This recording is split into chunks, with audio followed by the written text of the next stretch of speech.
Halo, berjumpa kembali dengan saya. Terima kasih buat seluruh audiens yang dengan begitu antusias untuk benar-benar serius mendapatkan pengertian-pengertian yang disampaikan melalui saya. Sehari ini saya banyak menerima pesan melalui WhatsApp, dan dengan demikian giat harian saya menjadi bertambah. Sehingga mohon maaf kalau nanti agak slow respon di dalam menanggapi setiap pesan yang masuk. Saya berupaya merespon secepat mungkin, tetapi karena semakin banyaknya mungkin akan ada delay di dalam menanggapi poin inti yang disampaikan oleh saudara-saudari semua. Saya berterima kasih banyak atas antusiasmenya.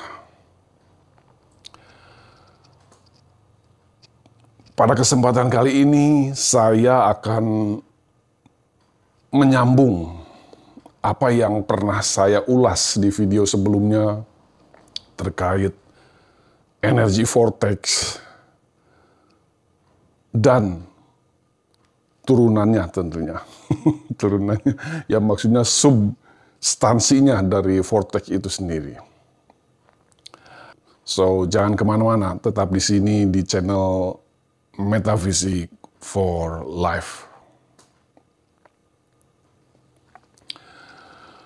Ya, tempat keramat. Apa yang Anda pikirkan ketika saya menyebut tempat keramat? Di Indonesia sangat kental. Banyak sekali grup-grup, baik grup ibu-ibu atau ya kebanyakan ibu-ibu ya, di bulan tertentu mengunjungi yang namanya tempat keramat. Apa sih yang dituju atau yang dimaksud ketika mengunjungi tempat keramat? Karomah, tempat karomah, keramat gitulah ya. Tentu dengan berbagai maksud dan tujuan. Dan mungkin saja tujuan grup-grup tersebut juga sama dengan tujuan saudara-saudari ketika mendengar tempat keramat. Dan mungkin salah satu di antara saudara-saudari seringkali mengunjungi yang namanya tempat-tempat keramat. Ya, kali ini saya akan membahas yang dimaksud dengan tempat keramat, vortex, dan bagaimana kita bersikap ketika berada di tempat-tempat tersebut. Energi vortex seperti yang sudah saya katakan sebelumnya adalah terdapat di lokasi-lokasi tertentu. Tentu ada banyak di belahan bumi ini tempat yang memiliki vortex energi. Dan mengapa tempat tersebut memiliki kumparan energi atau energi vortex sehingga tempat itu menjadi sangat spesial bagi orang-orang yang memahaminya. Dan apa yang menjadikan tempat tersebut, lokasi tersebut, titik tersebut, kok bisa memiliki yang namanya energi vortex? Atau sebenarnya kalau saya translate ke bahasa orang Indonesia, memiliki energi gaib. Atau kalau saya bahasakan lagi, memiliki keramat. Tempat yang berenergi vortex itu saya jelaskan bagi Anda adalah tempat yang saudara-saudari sebut tempat keramat. Pertanyaannya yang tadi itu, mengapa bisa demikian? Kok bisa ada tempat yang bisa disebut memiliki keramat? Atau dalam bahasa yang science, energy vortex. Begini, banyak penelitian secara sains dilakukan terhadap tempat-tempat yang dianggap atau diyakini memiliki kumparan energi, vortex. Dan yang menjadikan tempat tersebut memiliki energi vortex, energi gaib, keramat yang tadi saya bilang, tempat itu di dalam perut bumi terdapat elemen-elemen yang bisa dibilang berharga. Seperti kristal, seperti gemstone lainnya yang kalau itu diukur dengan yang namanya uang itu batu-batu yang mahal atau dikatakan batu mulia. Di dalam perut bumi, di titik tempat yang disebut memiliki kumparan energi atau vortex, di dalamnya terdapat elemen-elemen alamiah yang bernilai tinggi, mulia. Reaksi dari batu-batu tersebutlah yang kemudian menimbulkan atau memicu kumparan energi yang disebut vortex. Dan kemudian, dan itulah yang dipercaya memberi efek-efek yang serius kepada siapapun yang berada di area energi vortex tersebut. Itu sebabnya kenapa orang membeli berlian selain karena mahal investasi, tetapi juga berlian itu memiliki impact, memiliki pengaruh kepada si pemakainya. Demikian juga dengan batu-batu lainnya. Saya mengutip dari, mohon maaf, mengambil dari sebuah agama, seorang imam praise baju kebesarannya, maksudnya bukan baju kelonggaran ya, baju ketika dia melakukan tugas sebagai imam, di bagian dadanya disematkan 12 elemen alam yang disebut batu-batu mulia. Mengapa? Karena batu-batu tersebut memiliki fungsi tertentu. Dan baju itu dipakai ketika seorang imam benar-benar menghadap yang namanya Tuhan. Ia mengenakan itu semua. Jadi kaitannya elemen mulia itu dipakai untuk berinteraksi dengan yang namanya Tuhan. Yaitu dipakai oleh imam tadi. Oleh sebab itu juga, elemen yang masih berada di dalam, ia memancarkan energi yang disebut energi vortex, keramat, energi gaib, itu jugalah yang kemudian menghubungkan titik tersebut dengan yang namanya Tuhan. Dimensi lain yang saya sebut di video sebelumnya adalah dimensinya Tuhan, penentu segala keadaan. Itu kenapa suatu tempat memiliki kumparan energi, karena di dalamnya terdapat batu-batu mulia yang memungkinkan itu terhubung kepada Tuhan melalui energi yang ditimbulkan dari batu-batu tersebut. Keramat, karomah, gaib, vortex.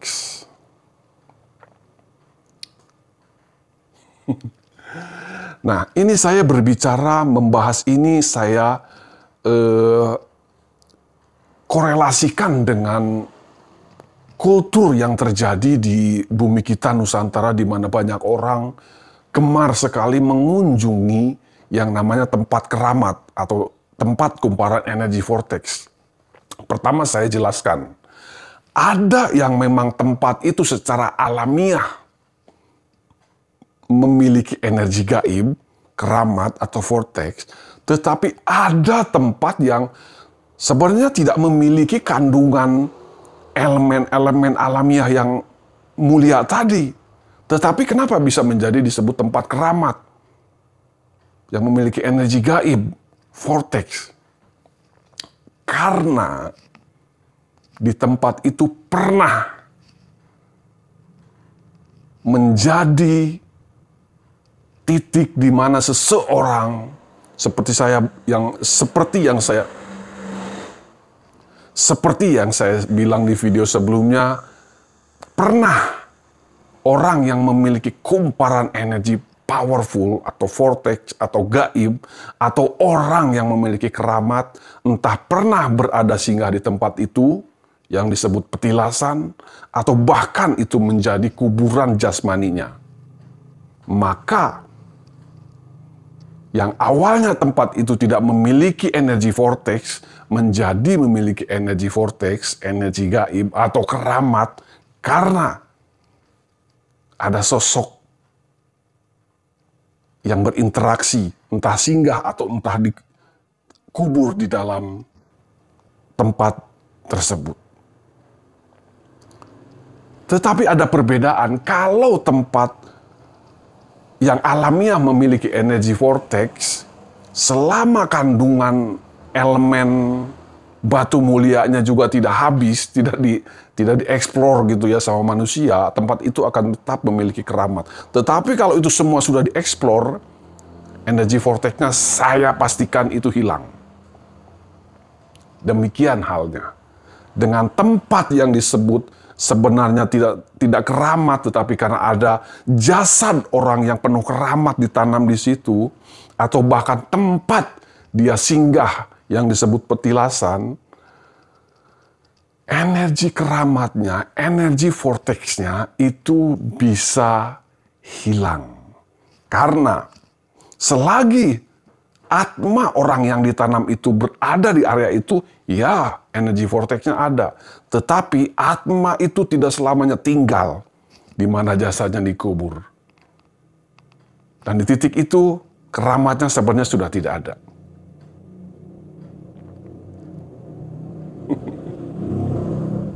Oleh sebab itu, kenapa pas Anda datang di waktu tertentu, seakan-akan manjur. Tetapi di lain waktu, orang lain yang berbeda datang, tidak memiliki efek apa-apa gitu ya.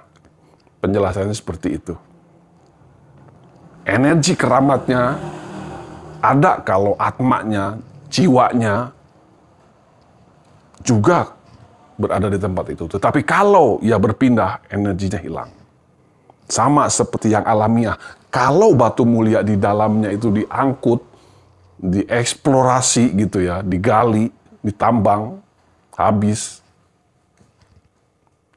akan hilang pula kumparan energinya.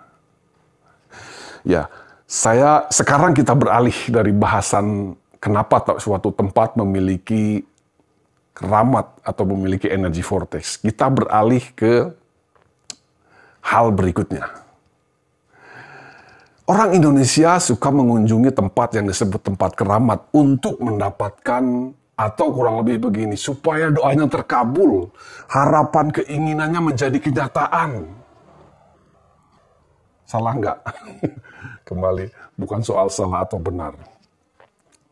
Itu yang dilakukan oleh kebanyakan orang Indonesia. Terutama di bagian Jawa sini ya. Tujuannya adalah untuk supaya keinginan harapan terwujud, tercapai. Seperti yang saya bilang juga bahwa ada yang kemudian memang terwujud seperti dikabul, tetapi ada yang tidak. Di sini letak penting yang akan saya sampaikan. Ketika Anda berada di tempat yang penuh keramat, penuh energi gaib, atau energi vortex, Anda datang ke tempat tersebut katakan untuk tujuan kelimpahan materi. Ya, itu yang kebanyakan dilakukan kan, tujuan orang datang. Ya, saya di sini memberikan sebuah insight, pengertian supaya Anda ngeh gitu ya. Katakan untuk hal harta. Saya tanya, ketika Anda berada di tempat keramat atau energi vortex tadi, apa yang Anda lakukan secara teknis? Saya asumsikan begini, Tuhan tolong berikan saya kekayaan, uang yang banyak supaya dapat melunasi hutang, membeli ini, itu. Betul nggak? Ya katakan saya asumsikan seperti itu. Meminta suatu hal. Ingat apa yang sudah saya sampaikan. Mindset itu penting untuk terjadinya sebuah realita di dalam kehidupan Anda. Ketika Anda datang dan berada di area tempat keramat, tempat kumparan energi vortex, lalu Anda datang seperti seorang pengemis,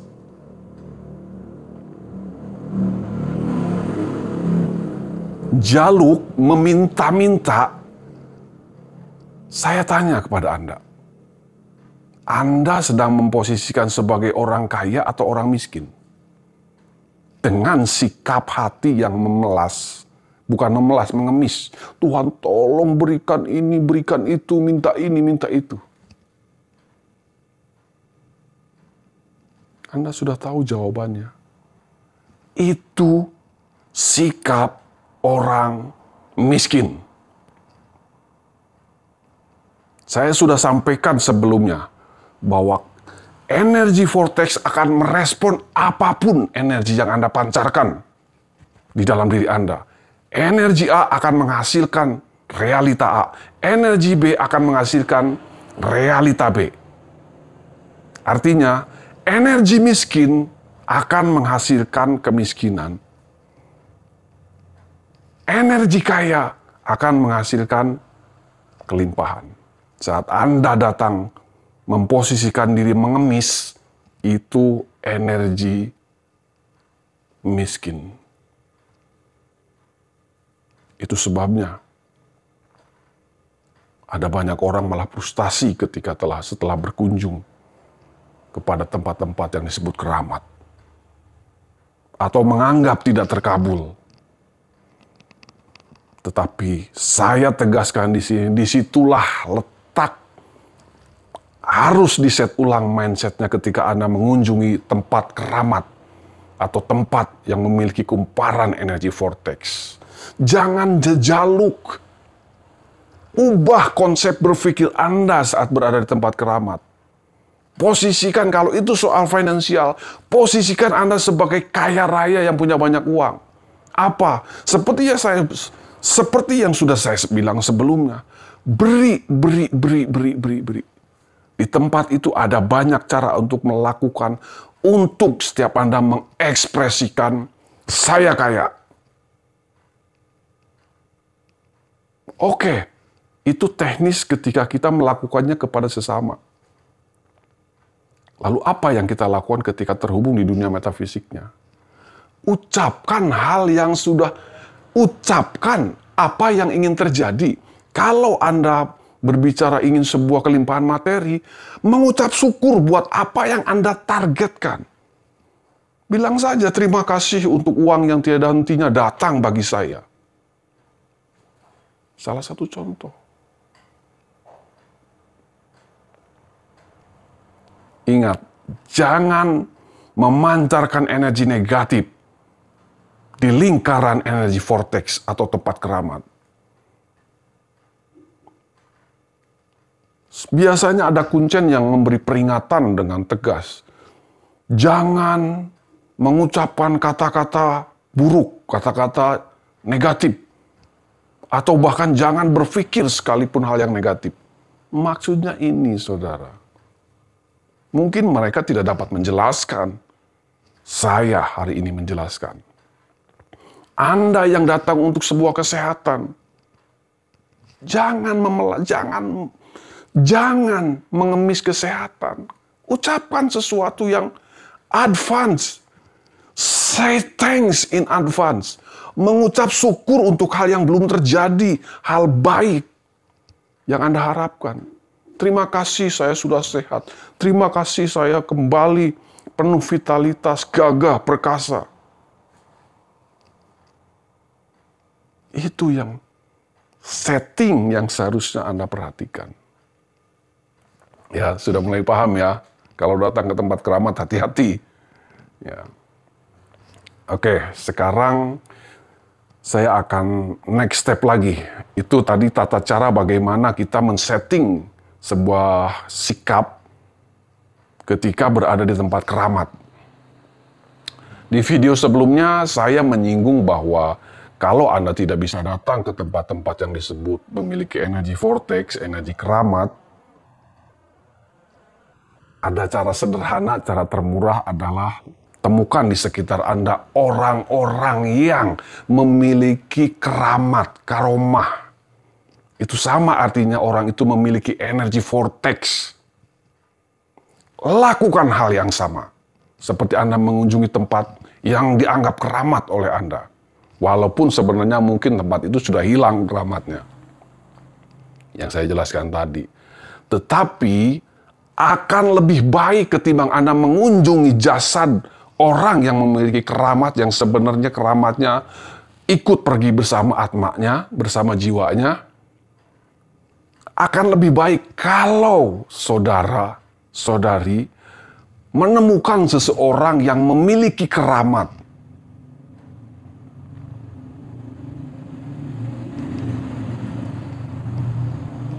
Gerak cepat, ekspresikan energi positif Anda di lingkaran orang tersebut. Dengan cara apa yang tadi saya sampaikan. Kalau Anda datang ke orang yang dianggap memiliki keramat, dengan problem kesehatan, jangan bahas rasa sakit Anda, jangan. Berbicaralah hal-hal yang seakan Anda orang yang sudah sembuh, orang yang sudah sehat. Ingat, apapun energi yang diserap oleh energi vortex akan kembali kepada orang tersebut dalam energi yang sama, tetapi dengan manifestasi realita, tetapi dalam bentuk manifestasi realita. Ketika ketemu orang yang memiliki kemampuan energi vortex, yang memiliki keramat, karomah, lakukan hal-hal yang positif, pikirkan hal-hal yang positif, ekspresikan apa yang menjadi niat dan harapan Anda. Iman itu berbicara tentang mindset dan tindakan. Anda berpikir Anda kaya, iringi dengan tindakan. Ketika berada di lingkaran orang yang memiliki karomah, ekspresikan seperti apa diri Anda. Jangan mengemis, lakukan sebaliknya. Jangan mengeluh, lakukan sebaliknya. Itu. Dan kali ini juga saya akan mempertegas. Sempat saya bahas ada ciri-ciri orang yang memiliki kumparan energi vortex yang bagus gitu, yang powerful. Sederhananya saya jelaskan seperti ini. Kumparan energi vortex dari seseorang itu kan sebenarnya dari cakra tubuh yang aktif dengan maksimal ya, seimbang. Tidak over, tidak low gitu ya. Dan Anda sebenarnya bisa menemukan bagaimana energi vortex yang terbuka dan tertutup, tapi saya akan mengulasnya versi saya. Pertama, kenali orangnya seperti ini. Orang itu memiliki visi yang tajam terhadap kehidupan. Apa maksudnya? Orang itu ketika berbicara hanya hal-hal yang jauh ke masa depan, baik bagi dirinya atau bagi orang-orang di sekitarnya. Mengapa begitu? Karena cakra ketiganya terbuka dengan maksimal sehingga ia menjadi pribadi yang visioner. Mata ketiganya terbuka untuk kehidupan yang akan datang. Ia diizinkan melihatnya. Itu tanda pertama. Orangnya visioner. Bukan melulu berbicara hari ini. Tipenya adalah, identitasnya adalah orang yang visioner. Karena cakra ketiganya, cakra ajnanya terbuka lebar. Kalau orang sering membicarakan masa lalu, ya kehidupan masa lalu, siapapun yang dibahasnya tentang masa lalu, saya sarankan beralih. Anda berada di lingkaran orang yang kurang tepat. Itu pertama. Yang kedua,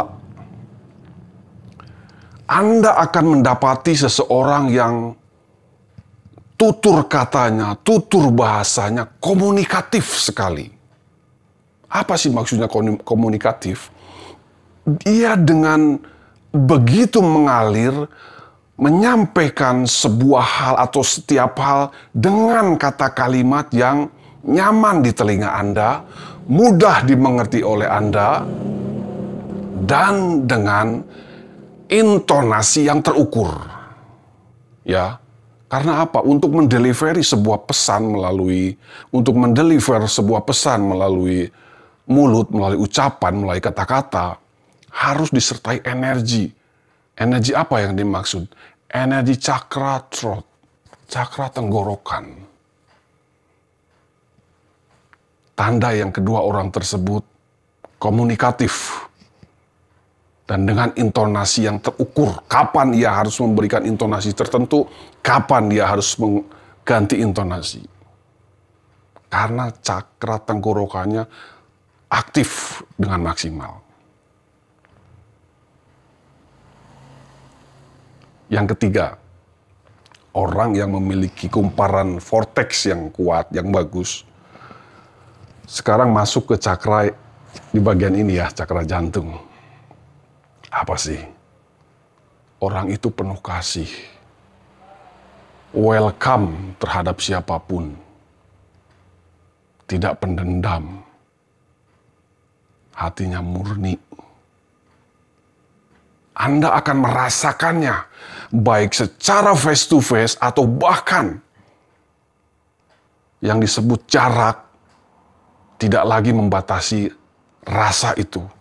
Karena seperti saya sudah jelaskan bahwa di alam metafisik tuh, di alam kuantum tuh hampir nggak ada waktu ya, nggak ada, maksudnya hampir nggak ada jarak. Orang itu akan Anda rasakan penuh kasih. Welcome. Penerimaan dengan terbuka terhadap siapapun.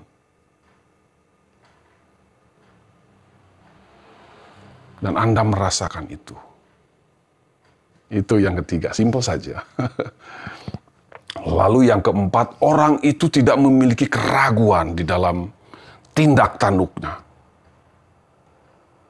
Solar plexus, cakra di bagian perut. Orang itu tidak memiliki keraguan terhadap apa yang hendak ia lakukan, terhadap apa yang hendak ia ucapkan. Gamblang, tegas.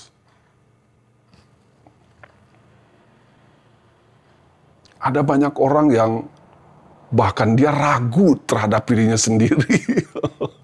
Hati-hati, jangan. Saya sarankan ketika orang di sekitar Anda ternyata peragu, ya, pesimis, dan apalagi skeptis, ganti atmosfer Anda. Tegas, teguh, jejeg, ajeg. Itu tanda yang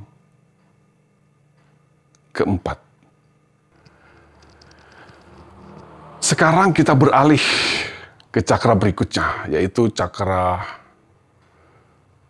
seks, ya, itu penamaannya. Orang itu akan memiliki energi yang kuat. Tanda kutip, secara fisik orang itu pun terlihat meyakinkan. Tidak letoy gitu ya. Mohon maaf. Walaupun memang ada banyak guru-guru spiritual yang berbadan tidak kekar, tetapi ia memiliki kemampuan fisik yang terukur. Bahkan mungkin lebih hebat dari seorang bodybuilder sekalipun. Orang itu harus memiliki vitalitas yang hebat, yang kuat. Seenggak-enggaknya melihat fisiknya yang terawat gitu ya. Ya mohon maaf. Ya, orang itu memiliki vitalitas energi yang terukur, yang Anda bisa lihat. Dan yang terakhir adalah energi root. Katanya ini energi yang menyeimbangkan semua cakra yang di atasnya. Saya sesungguhnya tidak setuju dengan hal itu. Karena yang menyeimbangkan bukan yang di bawah. Ini berbicara metafisik loh. Metafisik itu penyeimbangnya yang di atas, bukan yang di bawah. Ya, orang itu benar-benar memiliki keajegan, keseimbangan, kehidupan di dalam segala area. Maksudnya apa sih keseimbangan? Maksudnya apa keseimbangan dalam segala area? Ya fisiknya, ya jiwanya, ya spiritualnya, ya materinya. Karena mengutip pernyataan ya beberapa artikel yang ditulis oleh orang-orang tertentu, itu cakra yang menyeimbangkan. Ya, itu tadi saya bilang. Orang itu memiliki keseimbangan hidup yang terukur. Udah berapa tuh? Udah 6 tanda ya. Anda perhatikan. Kan ada 7. Ya, yang satu itu bukan untuk dibahas oleh sesama manusia karena cakra mahkota itu hanya berkaitan dengan yang di atas. Jadi yang mengukurnya ya yang di atas dan orang tersebut gitu ya. Cukup yang 6 itu saja Anda pahami, Anda kenali. Ketika Anda menemukan orang tersebut, beresponlah dengan bijaksana, bersikaplah dengan bijaksana. Karena ia memiliki kumparan energi yang kuat, akan menyedot energi Anda, membantu Anda terhubung ke dimensi lain, atau yang sudah saya jelaskan di depan, kepada Tuhan, maka energi yang Anda pancarkan akan datang kembali kepada Anda dalam bentuk manifestasi realita seperti adanya diri Anda. Ya, penting. Ingat, di tempat keramat jangan berpikir negatif, jangan ngomong negatif. Sama halnya ketika Anda berada di area orang yang memiliki keramat, memiliki energi vortex. Camkan itu, perhatikan itu.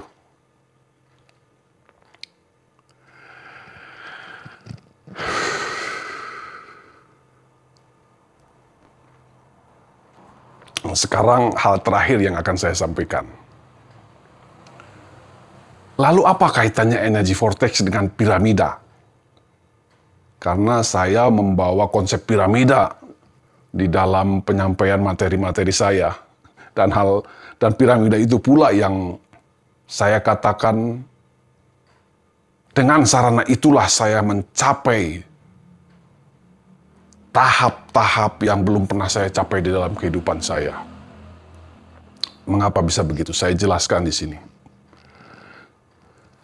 Piramida yang terkenal, yang paling umum dikenali orang adalah yang di Mesir, piramida di Giza gitu ya. Dan itu salah satu tempat yang memiliki energi vortex yang kuat. Dan itulah yang digunakan oleh raja-raja Fir'aun, memanfaatkannya untuk ia terhubung dengan makrokosmos. Makrokosmos itu sederhananya Tuhan, saudara. Tetapi kalau Tuhan kan simpel banget Tuhan gitu ya. Kalau disebut makrokosmos, di sana ada banyak sub-sub Tuhan dengan penjelasan yang ya banyak sekali gitu ya. Piramida Giza juga memiliki kumparan energi vortex yang powerful, dan itu digunakan oleh raja-raja Fir'aun dengan tujuan-tujuan tertentu. Banyak ilmuwan mengatakan itu terkait juga harta kekayaan raja-raja Mesir, Fir'aun. Pada masanya sangat jaya.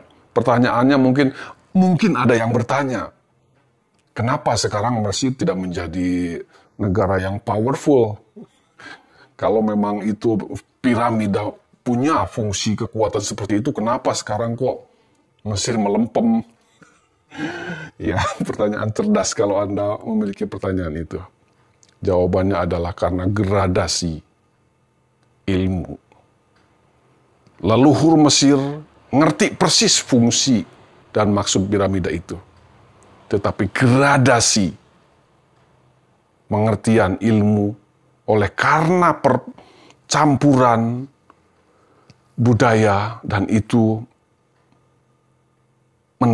mendegradasi kemurnian pengertiannya, sehingga pengertian yang dipakai oleh leluhur-leluhur Mesir membias kepada keturunannya hari ini, sehingga kejayaannya semakin menghilang. Karena apa? Degradasi oleh yang mengubah konsep berpikirnya. Itu piramida. Lalu apa kaitannya dengan piramida kecil yang ada di meja seperti di belakang saya ini? Setiap piramida dengan bentuknya yang seperti itu memiliki fungsi yang sama, adalah menciptakan energi vortex. Dan itu sebabnya saya katakan di video-video sebelumnya, energi Anda menjadi lebih powerful. Karena apa? Masuk ke dalam lingkaran energi vortex. Dan itu terfokus ke dimensi lain, ke makrokosmos, ke Tuhan, melalui piramida ini. Dan piramida ini akan menjadi tidak dibutuhkan kemudian kalau Anda mengerti cara menggunakannya, sehingga membuat Anda sendiri memiliki energi yang aktif di dalam diri kita, yang disebut energi cakra tadi. Itu akan menggantikan total piramida sebagai alat bantunya. Kurang lebih begini, piramida ini seperti dinamo starter pada sebuah mobil. Itu bukan fungsi utama, itu bukan perangkat utama mesin mobil lah dan yang lain-lainnya. Karena ketika mesin sebuah mobil sudah running, ketika mesin itu sudah running, sudah on, maka dinamo starter tidak dibutuhkan lagi. Piramida adalah alat bantu untuk sejatinya mengaktifkan energi vortex yang ada di dalam diri setiap kita. Karena di dalam diri setiap kita sejatinya mengandung elemen-elemen murni seperti yang di alam tadi. Ada batu-batu mulia. Dengan kata lain, kalau Anda ingin powerful di dalam energi vortex, harus mulia, harus murni di dalamnya. Jangan kotor dengan kebencian, iri hati, dengki, keinginan yang liar.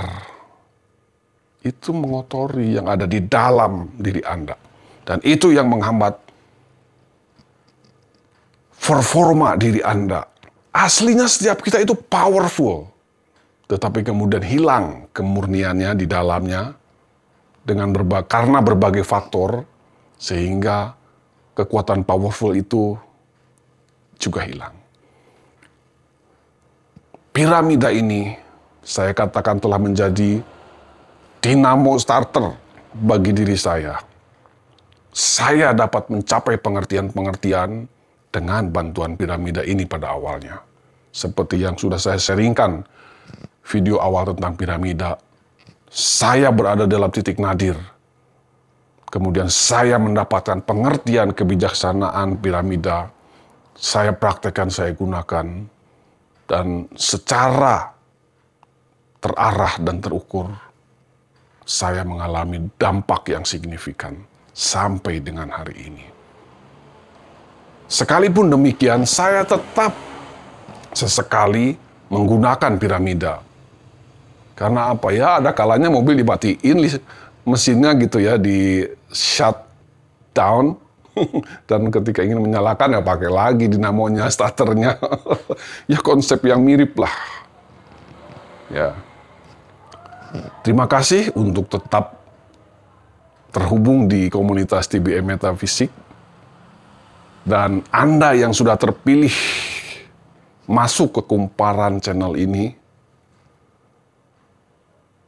pastikan Anda mengekstrak setiap materinya. Untuk apa? Tujuan saya tiada lain, memurnikan hati Anda, pikiran Anda, jiwa, atma kita semua, supaya kembali kepada kesadaran yang murni, Ketika itu tercipta, maka kehidupan yang diburu orang hari-hari ini secara material bukan lagi prioritas Anda. Karena ketika ini murni, Anda akan mampu menarik kebaikan demi kebaikan datang. Dari mana datangnya? Ya itu tadi, energi vortex itu kan kemampuan terhubung kepada makrokosmos atau Tuhan. Nah kalau Anda terhubung dengan Tuhan, apa yang nggak mungkin? Coba. Semuanya sangat mungkin. Terima kasih. Sampai jumpa.